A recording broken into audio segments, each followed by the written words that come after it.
Hey guys! Welcome back sa ating Loto serye. So for today's video ay magluluto po tayo ng ginisang ampalaya. So tara! Una natin gawin ay painit lang ng kawali. Once na mainit na, lagyan natin ng konting olive oil or oil. Tapos pagkainit niyan, igisa natin yung ating bawang. Isunod din natin yung ating sibuyas.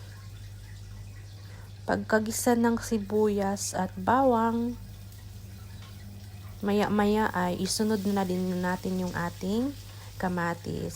So, isa lang din to sa mga pinakamadaling ulam recipe, ang ginisang ampalaya. Sabi nila, mas masarap daw pag maraming kamatis. So, lagyan natin ng maraming kamatis na hinog, syempre. Ayan, gisahin lang natin hanggang sa medyo durog na yung ating kamatis or latana. Isunod na natin yung ating hiniwa na ampalaya. Hinugasan ko lang pala yan ng tubig. Yung iba, pigaan ng asin. Minsan ganyan din ako pag nagluluto. Pero hindi ko na to pinagaan ng asin kasi hindi ko naman napifeel yung pait ng ampalaya dito. Hindi masyadong mapait.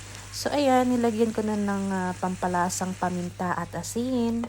At hindi lang yan, lagyan din natin ng hinimay na tuyo or tinatawag nila na Maldives fish sa Sri Lanka. So galing pa to sa Sri Lanka guys, dala namin.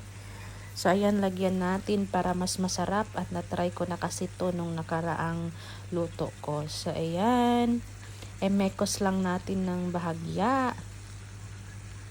Masarap to siya. At yan na, lagyan na natin ng itlog. Gumamit pala ako ng 3 itlog kasi gusto ko maraming itlog. At isang ampalaya yan na medyo malaki. At imikos natin siya ulit. Ayan, maya-maya ay luto na yan. Ayoko din na masyadong overcook yung ating ampalaya. At yan na, luto ng ating ginisang ampalaya. Thank you for watching. Bye!